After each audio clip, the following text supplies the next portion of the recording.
አንዲት ወጣት ሴት በአንድ ቀዝቃዛ የክረምት ምሽት በብርድ እንዳይሞት በማሰብ ለአንድ የጎዳና ተዳዳሪ እርዳታ ታደርግለታለች። ወደ ቤቷም ትወስደዋለች። ነገር ግን ገላውን ታጥቦ ሲወጣ ሊታወቅ በማይቻል ሁኔታ ተለውጦ ነበረ። ወጣቷ በዚያ ቀዝቃዛ ምሽት ቀጥሎ የሚከሰተውን አስደንጋጭ እውነት በህልሟ እንኳን አስበው አታውቅም። ለመሆኑ የጎዳና ተዳዳሪው ወደ ምንድን ነው የተቀየረው? ሄሊንስ ምን ሊያደርጋት ሞከረ? ሁሉንም አብራችሁን በመቆየት የምትከታተሉት ይሆናል። እናንተ ብቻ ቪዲዮውን ላይክ፣ ቻናሉን ሰብስክራይብ በማድረግ እስከ መጨረሻው እንድትከታተሉን የአክብሮት ግብዣችን ነው። የ27 ዓመቷ ሆሊ ሞቅ ያለ ቆይታ ካደረገች በኋላ ወላጆቿን እየተሰናበተች ነው። እናቴ ሆይ የበረዶው ማዕበል ሳይበረታ አሁኑኑ ወደ ቤቴ ብሄድ ይሻላል አለች።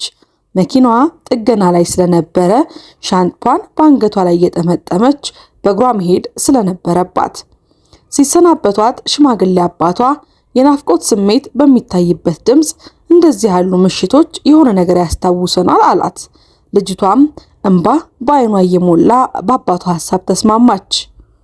ከበድ ብሎ መውረድ የጀመረውን በረዶ እየተጋፈጠች ጉዞዋን ቀጠለች። ስትሄድም በመንገዷ አንድ የሽያጭ ሰራተኛ የመጨረሻዎቹን እቃዎቹን እያስተካከለ በብርሃን የተሞላ የሱቅ መስኮትን አለፈች። ትንሽ ራቅ ብላ ደግሞ ሁለት ልጆቻቸውን ይዘው በበረዶ ውስጥ እየሳቁ የሚጫወቱ ጥንዶችን ተመለከተች። እነዚያ ሁለት ታናናሽ ወንድማማቾች የበረዶ ኳስ እርስ በርስ ሲወራወሩ ስታይ አንድ ሐሳብ ወደ አይምሮዋን መጣባት። ኦ እዚህ ብትሆን ምንኛ ደስ ባለኝ ነበር እያለች በሐሳብና በትዝታ ተውጣ ሳለ ሆሊ ከፊቷ ያለውን እንቅፋት አላስተዋለችም ነበር። በድንገት የሆነ ለስላሳ ነገር ላይ ተደናቅፋ ወደቀች። አይ የሚል ድምፅ ተሰማ። በደካማ ድምፅ የተጮኸው ድምፅ አስገረማትና ማሳሰባት። በመንገዱ ዳርቻ ላይ ተከምሮ በነበረው በረዶ ምክንያት በትንሽ ብርድ ልብስ ተጠቅልሎ የተኛው ጎዳና ተዳዳሪ መኖሩን በፍጹም አላስተዋለችም ነበረ። ብርድ ልብሱ በነጭ በረዶ ተሸፍኖ ስለነበር ሰውየው ከአካባቢው ጋር ተመሳስሎ ለመለየት እጅግ አስቸጋሪ ነው። ኦ አምላኬ ይቅርታ አድርግልኝ አላየሁም ነበር ስትል ወጣቷም ሰውየውን ባለማወቅ በመርገጧ ደንግጣ ጮኸች። የጎዳና ተዳዳሪው ራሱን ትንሽ ሲገልጥ ልጅቷ በሁኔታው ልቧ ተሰበረ። ቆሽሿል። ፀጉሮቹ ተንጨባረው ፂሙ አድጓል። በዚያ በሚቆረጥም ቅዝቃዜ ውስጥ ፊቱ በጣም ከመቆሸሹ የተነሳ ከሰው ይልቅ የተጣለ እንስሳ ይመስል ነበረ። በዓለም የተረሳ ምስል ይመስላል። የጎዳና ተዳዳሪው ወደ ወጣቷ ቀና ብሎ እያየ በደካማ በሆነ ድምፅ ደህና መሆኑን አረጋገጠላት። ከዚያም ብርዱና ቅዝቃዜው ሊከላከለው በማይችልለት ስስ ብርድ ልብስ እንደገና ለመሸፈን ሞከረ። እመቤቴ ስለኔ አትጨነቂ፣ ይህን ሁኔታ ተላምጄዋለሁ አላት። በድምፁም ውስጥ ያለውን መንቀጥቀጥ ለመደበቅ እየሞከረ ሆሊ በሁኔታው ልቧ ተሰብሮ ያቺ ነፍስ በብርድ ውስጥ ብቻዋን እዚህ መውደቋ እረፍት ነሳት። የመንከባከብ ሞራላዊም ተፈጥሯዊም ግዴታ ያለባት መሆኑ ተሰማት። ሰውየው በዚያ ክረምት እጅግ ቀዝቃዛ ምሽትን በጎዳና ላይ ማደር እንደሌለበት ታውቃለችና ጌታዬ እዚህ መቆየቱ ያዋጣውታል። ዛሬ ምሽት ቅዝቃዜው በጣም እንደሚበረታ ዜና ሰምቻለሁ አለችው በጭንቀትና በርህራሄ በተሞላ ድምፅ። የጎዳናው ተዳዳሪ ክብሩን ለመጠበቅ እየሞከረ አይጨነቁ የኔ እመቤት፣ ምንም አይደለም ደህና ሆናለሁ በማለት መለሰ። ነገር ግን በድንገት ከሆዱ የወጣው ከፍተኛ የሆነ ጩኸት ድምፁን ንግግሩን አቋረጠው። ይህም ረሃቡና የተመጣጠነ የምግብ እጠቱ በግልጽ አሳበቀበት። ድምፁ በጣም ከፍተኛ ስለነበረ ለቀናት እንዳልበላ በግልጽ ያስታውቃል። ሁልጊዜም በሚመራት የሰብአዊ ስሜት ተገፋፍታ ወጣቷ የሆነውን ነገር ምን ማድረግ እንዳለባት ታውቃለች። ለሁለተኛ ጊዜ እንኳን ሳታስብ እንዲህ ስትል ሐሳብ አቀረበችለት። እባክዎን ጌታዬ ዛሬ ምሽት በእኔ ቤት ማደር ይችላሉ። ስለ ራቦትም ትኩስ ሾርባ አዘጋጃለሁኝ። ሆሊ በቆራጥነት ስትናገር ፊቷ በደስታ ስሜት ያበራል። ሰውየውም በግብዣው በመገረም እንዲሁም በጥርጣሬ ተመልክቷት ለምን ትረጅኛለች ሲል አሁንም በጥርጣሬ ጠየቃት። በአይኖቿ ውስጥ ቅንነት ወይም ተንኮል መኖሩን ለማረጋገጥ እየፈለገ። እንደ አንድ የጎዳና ተዳዳሪ የሰው ልጅ ምን ያህል ክፉ ሊሆን እንደሚችል በሚገባ ያውቃል። ማንም ሰው በነፃ ምንም አይረዳም ብሎ ሁልጊዜም ያስባል። ሆሊ ግን ራሷን አስተዋወቀችለት። በቤተ ክርስቲያን ውስጥ ስለምታደርገው የበጎ ፈቃድ አገልግሎትና ሌሎችን መርዳት የሷ የህይወት ተልዕኮ እንደሆነ ነገረችው። በንግግሯ ውስጥ በነበረው ቅንነትና እምነት ምክንያት በሰውየው አይኖች ውስጥ የታመነ ብርሃን መታየት ጀመረ። በተጨማሪም በሙቅ ውሃ መታጠብ እንደሚችል ነገረችውና እባክዎትን አብረውኝ ከኔ ጋር ወደ ቤት ይሄዱ ብላ በድጋሚ ግብዣ ቀረበችለት። ወጣቷ ያንን እንግዳ ሰው ለመርዳት የማይገለጽ ግፊት ይሰማት ነበረ። የምታደርገው ነገር ትክክል መሆኑን ብታውቅም ነገር ግን በውስጧ ያለ የሆነ ወደዚህ የደግነት ስራ እየገፋፋት ያለ ነገር እንዳለ ተሰማት። እጣ ፈንታ ያንን ሰውዬ በልዩ ምክንያት በመንገዷ ላይ እንዳስቀመጠው የሚሰማ እንግዳ ስሜት፣ ያ የደግነት ተግባር ህይወቷን ለዘላለም የሚቀይር ሚስጥር እንደሚገልጥ ፈጽሞ መገመት አትችልም። የጎዳና ተዳዳሪው ግብዣውን ተቀበለ። በፍጥነት ተነሳና በስስ ብርድ ልብሱ ላይ ተከምሮ የነበረውን በረዶ ሲያራግፍ የሁኔታው አሳዛኝነት እውነታው በግልጽ ታየ። በብርድ ልብሱ ስር የነበረው ልብሱ የተቀዳደደና ብርዱን የማይከላከል ነው። ቤት የወንድሜ ልብሶች አሉኝ፣ እነሱ በጣም እንደሚያምሩብህ እርግጠኛ ነኝ አለችው ሆሊ በደስታ። በበረዶ በተሸፈነው መንገድ ላይ አብረው መጓዝ ሲጀምሩ ሰውየው እያንዳንዱ እርምጃው በመንገዱ ላይ የስቃይ እንደሆነ የጉዞ ምስክርነት አሻራውን ጥለውለት ያልፋሉ። በመንገድ ላይም ሰውየው ራሱን አስተዋወቀ። ጥልቅ ምስጋናውንም እገለጸላት። ስሜ ታቢ ይባላል አላት። በደከሙ አይኖቹ ውስጥ የተስፋ ብልጭታ ታየ። በዚያ ቀዝቃዛ ምሽት ህይወት በድንገት ሁለተኛ ዕድልና ያልታሰበ ተአምር የሰጠችው ይመስል ነበረ። ታቢ የማይቀየረውን ዕጣ ፈንታ እንዴት አምኖ ተቀብሎ እንደነበር ለሆሪ ነገራት። ታውቂያለሽ፣ በዚያ ብርድ ልብስ ስር ተኝቼ በጣም እየተንቀጠቀጥኩኝ ስለነበር ቢያንስ ነገ አልነቃም፣ ህመሙም ያበቃል ብዬ አስቤ ነበረ ሲል በስሜት በተሰበረ ድምፅና በእንባ ጭምር ነገራት። ሆሊን እንዴት እንደማመሰግንሽ አላቅም፣ ማንም ለኛ እንዲህ አይነት ነገር አያደርግልንም አላት። ወደ ቤቱ ሲገባ በታቢ ላይ የታየው መገረም ወደር አልነበረውም። ይህ ለሱ አዲስ ተሞክሮ ነው። ምሽቱን ሁል ጊዜ በጎዳናዎችና በጓሮዎች ውስጥ ያሳልፍ ስለነበረ ቤት ለሱ በህልም እንጂ በእውነት የሚገባበት ቦታ አይመስለውም ነበረ። በቤቱ ውስጥ ያለውን እያንዳንዱ ዝርዝር ነገሮችና ምቾት በአድናቆት ይመለከታል። ከጎዳናው ብርድ ብቸኝነት ወጥቶ በእውነተኛ ቤት ውስጥ መሆኑን ለእርሱ እንደ ህልም ነው። ሆሊ የታቢን አድናቆትና ደስታ ስታይ የወንድሟን ፎጣና ልብሶች ልታመጣ ሄደች። እራት እስከማዘጋጅልህ ድረስ በፈለግከው መጠን በሙቅ ውሃ ታጠብ አለችው። ሰውየውም በፈገግታና በደስታ ሆሊን እየተከተላት ቤቱን ተዘዋወረ። ለዚህ ጎዳና ተዳዳሪ ይህ ግብዣ የህልም ፍጻሜ ነበረ።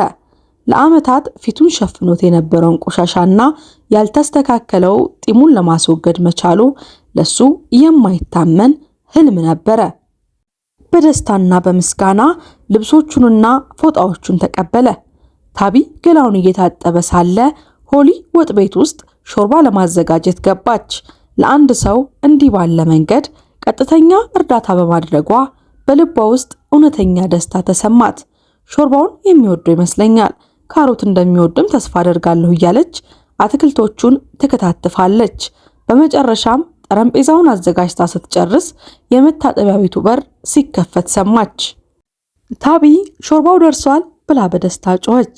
ነገር ግን ሰውየው ወደ ወጥ ቤት በገባበት ቅጽበት ሆሊ ደነዘዘች። ከፊቷ የቆመው ሰው ሙሉ በሙሉ ተለውጧል። ፊቱ ጸድቷል፣ ጺሙ ተላጭቷል፣ ጸጉሩ ታጥቦ ታስሯል።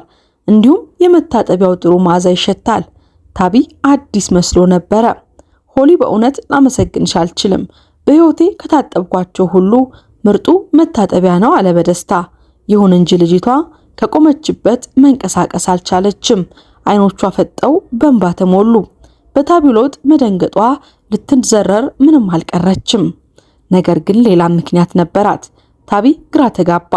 ልጅቷ ወደ እሱ ቀርባ ንጹህና ለስላሳ የሆነውን ፊቱን በእጆቿ ነካካችና ቁጥጥር ባጣ ሁኔታ ማልቀስ ጀመረች።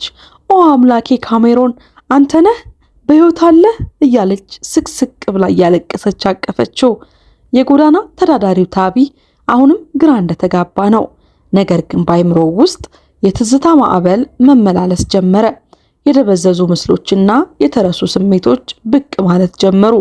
አውቅ ነበር፣ በሕይወት እንዳለህ አውቅ ነበረ፣ ሁልጊዜም ቢሆን ይሰማኝ ነበር እያለች ሆሊ በእንባዋ መካከል ትጮኻለች። በዚያ ብሩህ ወጥ ቤት ውስጥ ለዘላለም የጠፉ የመሰላቸው ሁለት ነፍሳት ተገናኙ። ነገር ግን ታቢ አሁንም ግራ እንደተጋባ ነው። ጠየቀ፣ ካሜሮን ማን ነው? በሆሊና በጎዳና ተዳዳሪው መካከል ያልተጠበቀ ነገር ተፈጠረ። ግለሰቡ ከ7 ዓመት በፊት የጠፋው መንትያ ወንድሟ ካሜሮን መሆኑ ታወቀ።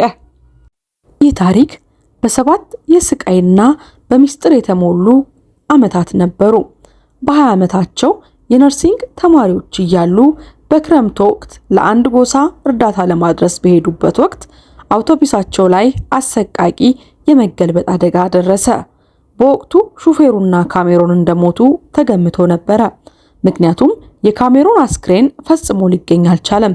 ወላጆቹም ልጃቸውን ለመፈለግ ያላቸውን ሀብት በሙሉ ጨርሰዋል። በአደጋው ወቅትም በርካታ ተማሪዎች ተጎድተዋል። 2 አሰቃቂ ሞቶችም ተመዝግበው ነበረ።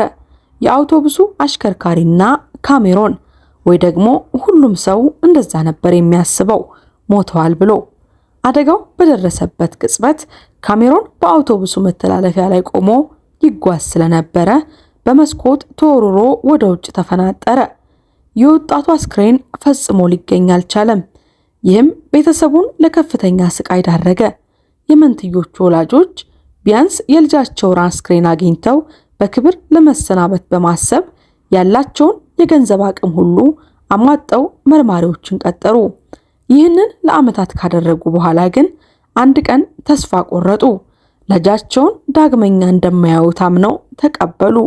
ሆሊ ግን በልቧ ውስጥ ወንድሟ አሁንም በሕይወት እንዳለ ሁል ጊዜ ይሰማት ነበር። ይህ ስሜት ለሚቀጥሉት 7 ዓመታት አብሯት ዘልቋል። ቤተሰቡ ያልተረዳው ነገር ቢኖር በካሜሮን ላይ ምን ደርሶ እንደነበር ነው። ከአደጋው በኋላ ከአውቶቡሱ ተወርሮ ጫካ ውስጥ ወድቆ ነበረ። ሲነቃ ግራ ተጋብቶ ቆስሎና ማንነቱም ከሆነ ከየት እንደመጣ የሚያሳይ ምንም ትውስታ ሳይኖረው ብቻውን ነበረ። ልጁ የወንዙን ፈሰስ ተከትሎ ያላላማ ሲንከራተት ቆይቶ አንድ ጎረቤት ከተማ ደረሰ። ምንም አይነት መታወቂያ ስላልነበረውና ሙሉ በሙሉ ግራ ተጋብቶ ስለነበር ከሌሎች የጎዳና ተዳዳሪዎች ጋር ለመቀላቀል የተወሰነ ጊዜን ወሰደበት። የጎዳና ተዳዳሪዎቹም ልጁ ትውስታ ማጣቱን ሲረዱ አዝነውለት ታቢ የሚል ስም አወጡለት። ቢያንስ አሁን ስም አለህ አሉት። በዚህም ምክንያት ካሜሮን የሚቀጥሉትን 7 ዓመታት ምግብ ፍለጋ ከከተማ ወደ ከተማ በመዘዋወር በጎዳና ተዳዳሪነት አሳለፈ። በዚህ ዓመትም ክረምቱ ከወትሮ በበለጠ በመክበዱ ብዙዎቹ የጎዳና ላይ ጓደኞቹ በቅዝቃዜ ሞቱበት።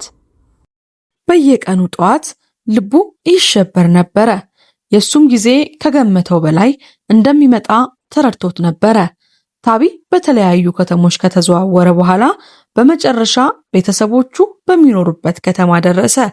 በአጋጣሚ ወይም በጣፈንታ የሕይወቱን ፍጻሜ አምኖ ተቀብሎ በዓመቱ ትልቁ በረዶ ዝናብ በሚዘንብበት ምሽት በብርድ እየተንቀጠቀጠ ሳለ እህቱ ሆሊ ያገኘችው። ይህ አስደንጋጭና አስደሳች ግኝት በሁለቱም ላይ ስሜቱ ከባድ ነበረ። ለወጣቷ ሴት ወንድሟ እንዳልሞተ ማረጋገጫ ሆነላት። ታቢ ወይም ደግሞ ለካሜሮን የረሳውን የቀድሞ ሕይወቱን ዳግም ማንነቱን ማግኛ ሆነለት። የሆሊና የመንትያ ወንድሟ የካሜሮን ዳግም መገናኘት የሐዘንና የደስታ ድብልቅ ነበረ። እህቱ ያዘጋጀችለትን ትኩስ ሾርባ እየጠጣ ጠረጴዛው ላይ ተቀምጦ ሳለ እሱ በሌለባቸው ዓመታት ውስጥ ምን እንደተከሰተ ትነግረው ጀመር። አሁን የ27 ዓመት ወጣት የሆነው ካሜሮን ከአይምሮ እየጠፋ ያለውን ያለፈ ሕይወቱን ለማግኘት እየሞከረ በትኩረት ያዳምጣታል። ወላጆቻቸው በወጣትነታቸው ጉዞ ይወዱ ስለነበር ስማቸውን ያወጡላቸው በጣም ከሚወዷቸው 2 የጉዞ ቦታዎች በመነሳት እንደሆነ ነገረችው። አንደኛው ሆላንድ ሲሆን ሆሊ ሲሆን ሁለተኛው ደግሞ በአፍሪካ የምትገኘው ካሜሮን ብለው ነበረ። ካሜሮን እያንዳንዱን ዝርዝር መረጃ የጠፋ ማንነቱን ለማግኘት በሚረዳ መልኩ በአድናቆት እያዳምጥ ነበረ። ወንድሜ ዕቃዎችህን እነዚህን ሁሉ ዓመታት ጠብቄልሃለሁ አለችው እህቱ። አንድ ቀን እንደምትመለስ ሁልጊዜም አውቅ ነበረ። በሕይወት እንዳለህም አውቃለሁኝ። ሁልጊዜም ይሰማኝ ነበር እያለች ስቅስቅ ብላ ማልቀስ ጀመረች። ቅጽበቱ በስሜትና በእንባ የተሞላ ነው። ወጣቱ ካሜሮን ከረጅም እንቅልፍ እንደነቃ ወደ ረሳው ግን ደግሞ አሁን ትርጉም መስጠት የጀመረው ሕይወቱን እየተመለሰ እንደሆነ ተሰማው። በማግስቱ ሆሊና ካሜሮን ወደ ወላጆቻቸው ቤት ሄዱ። የጠፋው ልጃቸውን ሲያዩ የተፈጠረው ዳግም የመገናኘት ትዕይንት በቃላት ሊገለጽ የማይችል ስሜታዊነት ነበረው። ወላጆቹ በድንጋጤና በደስታ ሊዝለፈለፉ ምንም አልቀራቸውም። ኦ አምላኬ ልጄ እያሉ ጮሁ። በመገኘቱ በብዙ ለቅሶ፣ በብዙ መተቃቀፍ፣ በፍቅር ቃላት በእፎይታ የታጀበ ነበረ። ምንም እንኳን መገኘቱ የደስታ ቢሆንም ካሜሮን ትውስታውን ሙሉ በሙሉ ለመመለስና ከቤተሰብ ሕይወት ጋር ለመላመድ ጊዜ እንደሚወስድበት ሁሉም ተረድተውታል። ሆኖም ግን በጎዳና ላይ በሚኖርበት ጊዜ ሊኖረው ይችላል ብሎ ፈጽሞ ካላሰበው ቤተሰብ ቤት ጋር በመቀላቀሉ ታላቅ በረከት እንደሆነለት ተሰማው። በአንድ ምሽት ውስጥ የካሜሮን ሕይወት ሙሉ በሙሉ ተለወጠ። በበረዶ ውስጥ ለመሞት ተቃርቦ ከነበረ ብቸኛና የተረሳ የጎዳና ተዳዳሪ ተነስቶ ለብዙ ዓመታት ሲፈልገው ወደ ነበረው አፍቃሪ ቤተሰቡ ተመለሰ። በዙሪያው ያሉትን የሚያውቃቸውን ፊቶች እያየ ቤት ነኝ፣ በስተመጨረሻም ወደ ቤት የተመለስኩ ሲል አሰበ። ከጊዜ በኋላ በባለሙያዎች እርዳታ ካሜሮን ትውስታውንና ሕይወቱን ሙሉ በሙሉ መመለስ ቻለ። አሁን የካሜሮን ዋነኛ ግብና ዓላማ እሱ እንደነበረበት ሁሉ በጎዳና ላይ ላሉ ወገኖች ቢያንስ በክረምት ወቅት የተከበረ ሕይወት እንዲኖራቸው ማድረግ ሆኗል። ሀብትን በማሰባሰብ ከእህቱ ጋር በመሆን አንድ ትልቅ መጋዘንን ወደ ጎዳና ተዳዳሪዎች መጠለያ ቀየሩት። ቦታው እስከ 700 ሰዎችን ማስተናገድ የሚችል ሲሆን እሱ ከዳነበት ምሽት ጋር በሚመሳሰሉ ጨለማና ቀዝቃዛ ቀናት 700 ነፍሳትን መርዳት ቻሉ። ከምንም ነገር በላይ ደግሞ ከፊት ለፊታቸው ምንም አይነት ፈተና ቢመጣ ሁልጊዜም አብረው እንደሚሆኑ ያውቃሉ። ውድ የሀበናብ ክሮኒክልስ ቤተሰቦችና ተመልካቾቻችን እስከ ፕሮግራማችን መጨረሻ አብረውን ስለቆዩ ከልብ እያመሰገንኩኝ ለዛሬ ያዘጋጀንላችሁ ልብ የሚያሞቅ ታሪካችን ይህንን ይመስል ነበረ። የሆሊ ደግነት ለዘመናት ስትጠብቀው ስትናፍቀው የነበረውን ወንድሟን አስገኝቶላታል። ስለዚህ ቪዲዮ ያላችሁን ሐሳብ አስተያየት በኮሜንት ሴክሽን ላይ እንዲያስቀምጡልን በአክብሮት እንጠይቃለን። ቪዲዮውን ላይክ፣ ቻናሉን ሰብስክራይብ ማድረግዎን በፍጹም አይዘንጉ። መልካም ቆይታ።